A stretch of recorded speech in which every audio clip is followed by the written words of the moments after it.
स्वयं दुखी है, स्वयं परेशान है, लेकिन मित्र को सुखी देख करके नाच पड़ा। जो हमने प्रवचन के प्रारंभ में कहा था ना, कौन है अपना, कौन है सगा, कौन है मित्र, जो स्वयं दुखी होकर तुम्हें सुखी देख करके और दुख भूल जाए, समझ लेना यही है हमारे जन्म जन्म का मीत। किसी सुखी आदमी को देखकर रोना नहीं आना चाहिए, मांगना नहीं आना चाहिए। पहले तो उसके खुशी होने की खुशी मनाओ। 8 दिन सुदामा रहे, एक भी दिन सुदामा ने ये नहीं कहा कि मैं कितना दुखी हूं।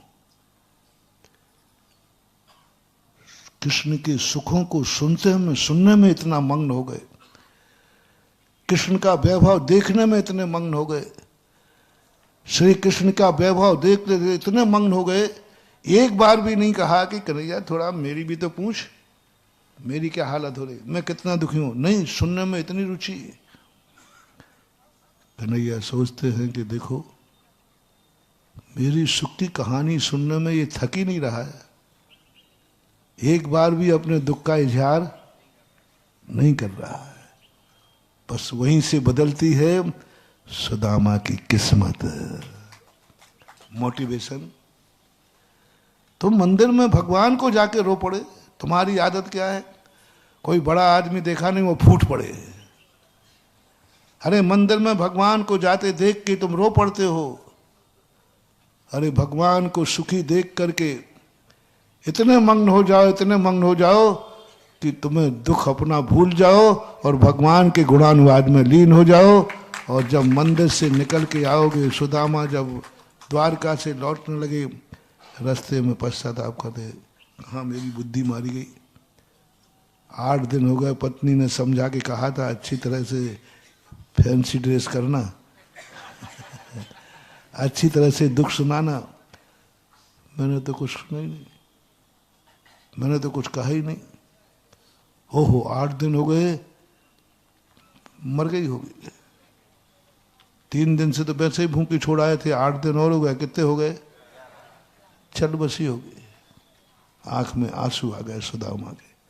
मैं कितना बुद्धू, अपना दुख नहीं सुना पाया, कुछ मांग नहीं पाया। अरे कन्हैया से मांग लेता, उसके यहाँ कौन सी कमी थी? थोड़ी थोड़ी सबको दे दो, कम ना होगी। आप एक भजन बांधते हो, मैंने कहा ठीक है, ये कोई मुक्तक गाते हो हैं? अपूर्व चरिया वीर की हरदम झलक की, आप में सचमुच उत्तर योगी हो तुम विचर। और क्या कहते? ज्ञान सागर से निकाली विद्या सागर, आपने थोड़ी थोड़ी सबको दे दो, कम न होगी आपने। हाँ। ललचा गए बेटा, ललचा गए ललचा गए, लोभ आ गया। और सुदामा ये पूछते हैं, वो जाके घर जाकर देखते हैं तो झोपड़ी तो थी नहीं, महल था। और पत्नी तो बढ़िया साड़ी। बोले ये कहाँ से आया? बोले कहाँ से आ रहा, पूछ रहे हो? ये सब कहाँ से आया, ये बताओ, कहाँ से महल बन गया? बोले पूछ रहे हो, तुम्ही ने तो भेजा है, तुम्ही ने तो भेजा है सब। और हम तो खुश थे कि कृष्ण से आपने मांगा होगा तो उन्होंने। सुदामा कहते मैंने तो, रो पड़े सुदामा। बोले मैंने भेजा है, मैंने तो एक बार कहा भी नहीं, मैं तो भूल ही गया, मैं तो भूल गई कुछ भी कहना, तेरी प्रीत में आवे मोए रोना। एक गाते हैं भजन, वही वही, ये चमक ये दमक गुलवन महक सब कुछ सर। इसकी बीच सी पंक्ति है, मैं भूल गई कुछ भी कहना, तेरी प्रीत में आवे मोह रोना, ऐसा कुछ है।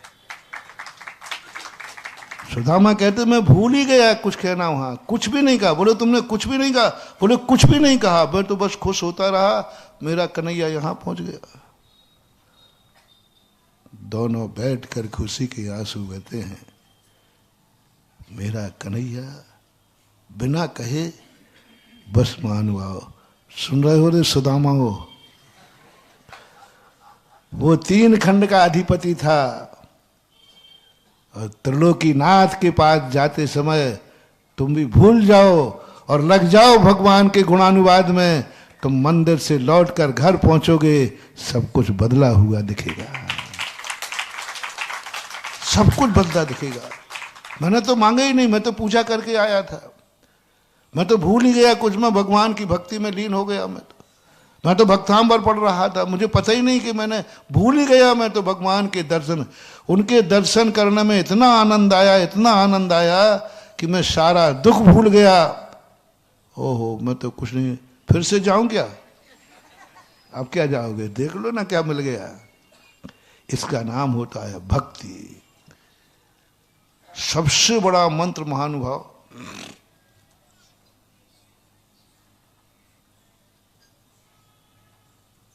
मैंने खोजा है।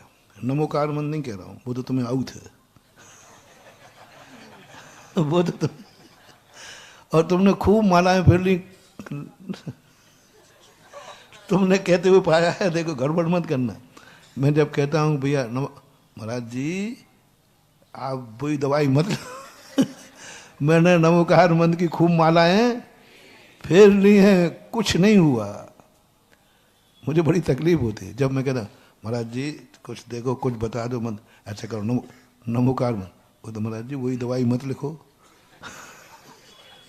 इसकी हमने खूब मालाएं फेर ली है, इसलिए मैंने अब आजकल नमोकार मंत्र देना बंद ही कर दिया है। क्योंकि तुम जवाब यही दोगे, क्योंकि तुम्हें नमोकार मंत्र आउट है। और फिर भी लेते। सबसे बड़ा मंत्र दे रहा हूं आज, एक अमोघ मंत्र, गुणशो प्रमोदम। मैं तुम्हें कुछ भी नहीं दे रहा हूं, जो तुम्हें चाहिए है, जिसके पास जो है, बस उसको देखकर तुम सगुन मान लो, उसको देखकर तुम खुश हो जाओ। बाकी तुम्हें क्या मिलेगा फिर वो तुम ही आकर मेरा आभार व्यक्त कर देना, बस इतना सा। मांगना नहीं।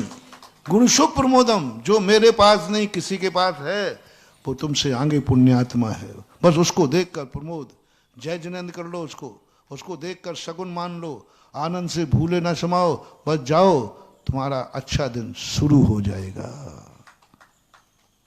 भक्ति यही है। तुम मुनि नहीं बन पाए गुरु को देखकर, तुम खड़े होकर हार नहीं ले पाते हो धन्य है। हम एक मुनि मुद्रा को देख रहे हैं, जो आनंद तुम्हें उछल रहा है, यही तुम्हारे चारित्र मोहिनी कर्म का उदय बना देगा। किसी तपस्वी को देख करके, बाहुबली को देखकर मुझे ईर्ष्या नहीं होती है। भले मैं बाहुबली नहीं बन पाया हूं, लेकिन कोई बात नहीं भगवान, जिसको मैं नमोस्तु कर रहा हूं वो तो बाहुबली है। मैं नहीं बन पाया, लेकिन जिसको मैं नमोस्तु कर, वो तो कम से कम, ये पुण्य कम है क्या? मैं भली गरीब हूं, लेकिन मेरे पड़ोस में एक अमीर आदमी रहता है। बस ये आप सो रहे हैं, मैंने उदाहरण दिया था चतुर्मान, आप सो रहे हैं, आपका सिर दर्द हो रहा है, नींद नहीं आ रही है आपको। महाराज जी मेरा सिर दर्द कब दूर होगा? पूरी रात भर नहीं सोता हो, बहुत सिर दर्द हो रहा है। सुनो रे सुनो, मैं दवाई दे रहा हूं जिनके सिर दर्द होते हैं। बहुत सिर दर्द महाराज, पूरी रात भर निकल जाती है। दवाई दे रहा हूं।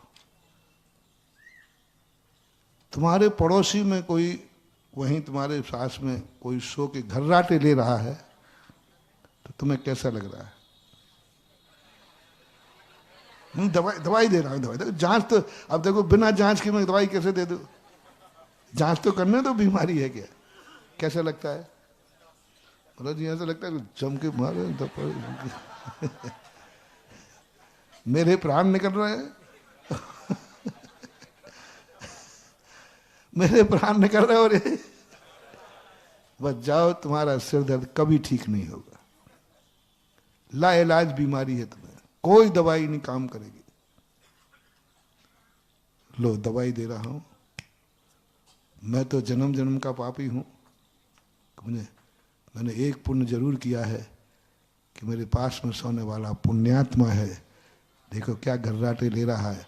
सिर दर्द में चीख निकल जाए तो मुंह बंद कर लेना, कहीं मेरे चीखने से इसकी नींद न खुल जाए। बस कम से कम मेरे बाजू में सोने वाला पुण्यात्मा है, उसके सोने की तुम खुशी मना लो, सुबह शायद तुम्हारा सिर दर्द ठीक होते मिल जाएगा। हम ईर्ष्या करते हैं, हम ईर्ष्या करते, मैं मर रहा हूं ये सो रहा है। अरे तू मर रहा है तो मरना, उसकी क्यों नींद हराम कर रहा है? उसे खुशी मनाओ। गरीब लोग अक्सर कर जब किसी शांति धारा की बोली लगती ना, आजकल तो धर्म भी पैसों में बिक रहा है साहब। हम गरीबों को तो कोई, मैं फैंसी ड्रेस सही करूंगा तो हाँ कर देना।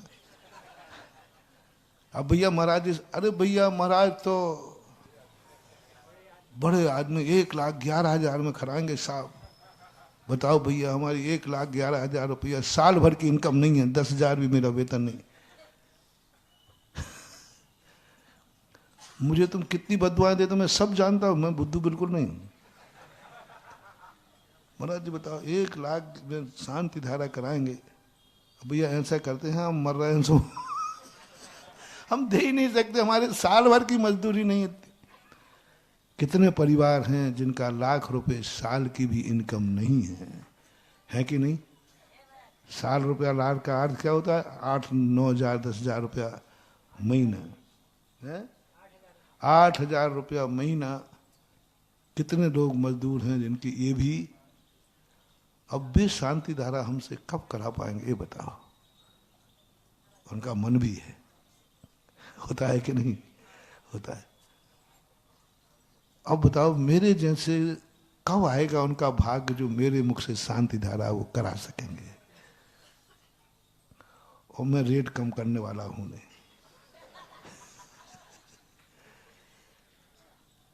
क्या मैं नहीं जान रहा हूं? क्या मेरे मन में दया भाव नहीं है? क्या समझते हो तुम? क्या मैं पैसों का इतना मुहताज हूं? क्या समझते हो तुम? इस धन दौलत को हम कौए के बीट के समान छोड़कर आए हैं और छोड़ दिया है। क्या समझते हो तुम? ये दिगंबर मुनि भेष है, कोटि 18 घोड़े छोड़े 84 लख, इत्यादि जग संपत्ति छोड़ी जीर्ण तृणसम त्यागी। वो लाख रुपए पर दीवाना हो जाएगा। लाख रुपए के कारण इतने गरीबों के लिए वंचित कर देगा। क्या समझते हो आप लोग? आप यही समझते हो जो मैं कह रहा हूं। भैया महाराज जी से तो अपनी शांति है, तो अपन को तो मरना है तो मरेंगे और क्या करें। कर्म साथ दे ही नहीं रहा, महाराज भी नहीं दे रहे। अब जो तुम्हें कहना है सब कहते हो, चिंता मत करना। तुम्हारे कोसने से मैं पिघलने वाला भी नहीं हूं। हाँ सुन रहे हो ना? इसलिए प्रयास मत करना कि मैं कम कर दूंगा।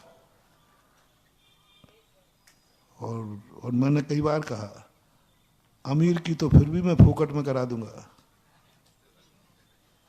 लेकिन गरीब पे मैं दया नहीं आएगी मेरे पे। गरीबों के लिए तो मैं पक्का दुश्मन मानो तुम। सोचो थोड़ा, विचार करो रे अपने गुरु पर। क्या गुरु इतना कठोर है? बोलो ना। क्या मैं लाख रुपए के प्रति मोहताज हूं? क्या वह लाख रुपए का मैं उपयोग करूंगा या वो मेरी कमाई है? बोलो ना। नहीं है। फिर क्यों भाते हो? फिर क्यों करते हो आप ऐसा? बोलो, जवाब पूछ सकते हो आप। आपको कोई मतलब नहीं, आपको कोई लेना नहीं, फिर क्यों करते हो? मैंने एक बार भगवान को आड़े हाथों लिया था। मैंने कि ये सारे द्रव्य आप क्यों चढ़वाते हो? आप खाते नहीं हो और खाने भी नहीं देते। अरे भाई, हमें और ऐसे भगवान पसंद आते हैं जो तुम लाओ तो उसमें से थोड़ा खा भी लेते हैं और बाद में तुम्हें, पर कम से कम वेस्टेज तो नहीं है। भगवान ने भी खा लिया, खुशी है भक्त को, और भक्त को भी प्रसाद खाने मिल गया। लेकिन ये जैनियों के भगवान तो बहुत खतरनाक है, स्वयं खाते नहीं है और खाने देते और कहते खाली हाथ आना मत, खाली हाथ आना मत। कैसे समझोगे तुम? क्या भगवान इतना निर्दयी है कि वेस्टेज कराएगा? क्या भगवान इतना कठोर है कि वह खाना खाएगा नहीं, खाना देगा नहीं, फिर भी क्या चढ़ाओ? पहनेगा नहीं, पहनने देगा नहीं, वह गजमोती चढ़ाओ। भगवान कितने चढ़ाना? बोले जो सबसे ज्यादा तेरे पास चढ़ा, कोई भी सीमा नहीं है। जैन भगवान के पास चढ़ाने की कोई सीमा नहीं है, गजमोती तक चढ़ाओ तो वो मना नहीं करेंगे। बाबू बताओ भैया गजमोती कितने रुपया का आता है? और उदक चंदन क्या कि चढ़ा दो, चलो हम चढ़वा देंगे, कम से कम भगवान तो पहन ले। तो खुशी होगी कि मेरा डायमंड था वो भगवान के पहनने के काम आ गया। वो कहता मैं तो नहीं पहनूंगा। तो फिर आपको उठा करके मैं उठा ले, अरे ध्यान रखना हाथ धो ले। क्यों? गजमोती वेस्टेज, रत्नों के थाल वेस्टेज। क्या है ये तमाशा? अपन भगवान की तरफ देखते, क्या उनका दिमाग खराब है? क्या है ये सब? बहुत बड़ा रहस्य महानुभाव। लो सुनो, जब कोई चीज तुम्हें शांति धारा कोई बोली, ये मंदिर बन रहे हैं, किसी बड़े आदमी ने दान बोल दिया, तुम्हें कैसा लग रहा है?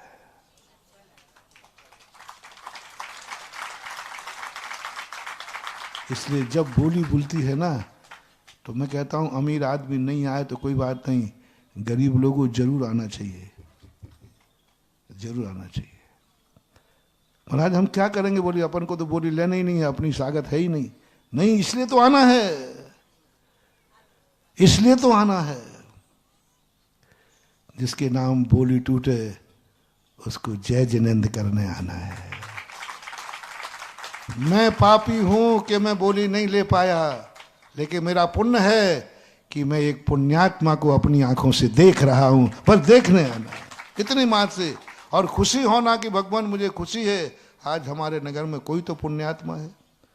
उन 59 बच्चों से क्या कहलवाया था? हम सब फैल हुए लेकिन खुशी है कोई एक तो। तुम्हारे लिए भी करना है। हम भली मंदिर बना पाए या नहीं बना पाए, लेकिन हमें खुशी है कि हमारे नगर में कोई तो है जिसने गुरु की वाणी को झोली में झेल लिया है। कोई तो है, बस इतनी खुशी मनाना है। सागरोदय का मूल मंदिर तो एक ही परिवार बनाएगा, एक ही के सब बनाओगे। आप लोग क्या करो, तमाशा देखोगे? बस बस महानुभाव, बस एक आनंद मनाना है। मुझे गर्व है। बोले तुम सागर में रहते हो? हाँ सागर में रहता हूं। तो क्या है सागर में ऐसी विशेषता? तुम्हारे पास कुछ है? बोले नहीं, पर मैं उस सागर में रहता हूं जहां एक एक व्यक्ति भी पूरा मंदिर बना लेता है। ये मुझे खुशी है। तुमने क्या किया?